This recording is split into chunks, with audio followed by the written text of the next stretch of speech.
There's a saying in law enforcement: some people walk out of jail, others never really leave it. Most of us can't imagine stepping through those iron doors after months or years inside, breathing free air, blinking into daylight, carrying whatever's left of your life in a small, clear bag. For most, that first moment is the start of a second chance. But for one man in Ohio, that moment lasted only 30 minutes. Because just half an hour after being released from jail, he walked into a bank, still wearing the same clothes he was booked in, and told the teller he was robbing it. Not for money, not for greed, but because he said he couldn't make it on the outside. Some stories are about what people do. This one is about why. He was 53 years old, thin, quiet, a man whose life had been weathered down by decades of bad breaks and worse decisions. Court records described him as chronically homeless, often living in shelters or behind grocery stores. Police knew him, social workers knew him, judges knew him. He wasn't dangerous, not in the way most people picture when they think of crime. He was the kind of man who slipped through society's cracks long before he ever slipped into a jail cell. On the morning the story began, he'd just finished serving a short sentence for trespassing. Nothing violent, nothing dramatic. Just another chapter in a life defined by survival rather than intent.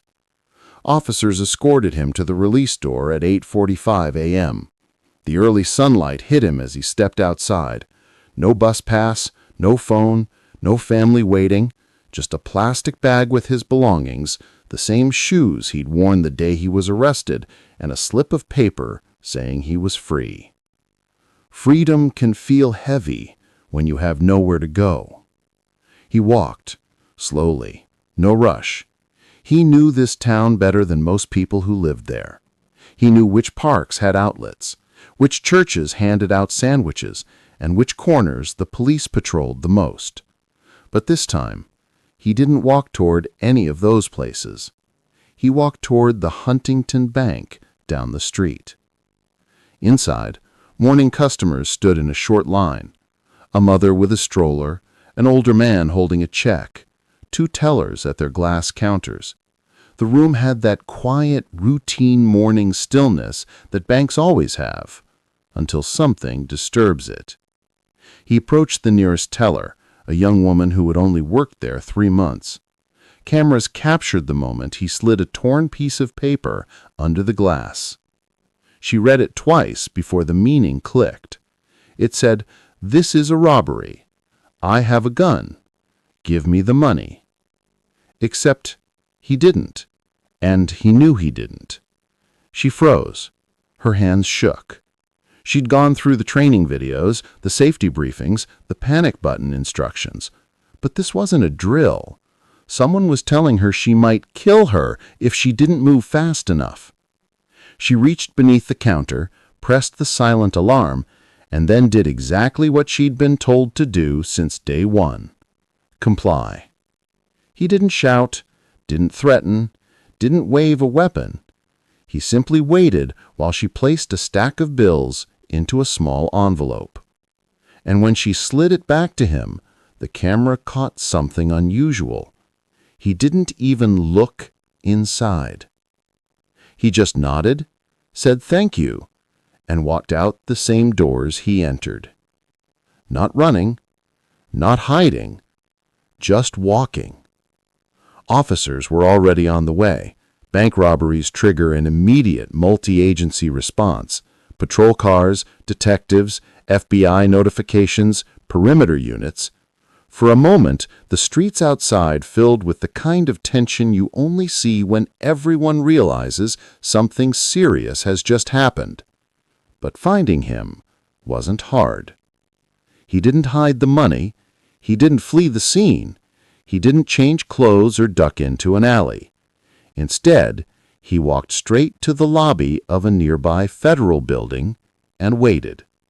When officers arrived minutes later, they spotted him sitting calmly on a bench. He stood as they approached. Then he said something almost no one hears from a bank robbery suspect. "I did it. You're looking for me." He handed them the envelope. Every dollar was still inside. Officers cuffed him, frisked him, and placed him in the back of a cruiser. He didn't resist, didn't curse, didn't try to explain. When asked why he robbed the bank, he gave the same answer over and over. "I needed to go back to jail." To most people, that sounds like a joke, but to people who work in law enforcement, corrections, and social services, it isn't funny. It's a real, documented phenomenon. Some call it institutionalization, others call it revolving door syndrome, but most officers simply call it heartbreaking. Because the truth is, jail isn't just a punishment. For some, especially those with long-term homelessness, mental illness, or no support system, it becomes a place where life is predictable, where meals come on schedule, where lights turn on and off at the same time every day, where the chaos of poverty, addiction, or untreated mental health doesn't swallow them whole. To someone who's spent decades surviving on scraps, structure can feel like safety, and freedom can feel like a threat. In the interview room, detectives rolled the camera and placed a recorder on the table. The man sat with his hands folded, calm, almost relieved. He explained that jail had become the only place where he felt stable. He knew the guards. He knew the routines. He knew he wouldn't freeze on the streets in winter or starve in the summer. On the outside, he said, "Everything hurts. Everything is hard. Everything is loud." When detectives asked why he robbed a bank instead of stealing food or trespassing again, his answer was simple. "I needed federal charges. Federal prison is safer." It wasn't about money. It wasn't about hurting anyone. It was about survival. The detective paused, then made a statement that stayed with me long after I read the report.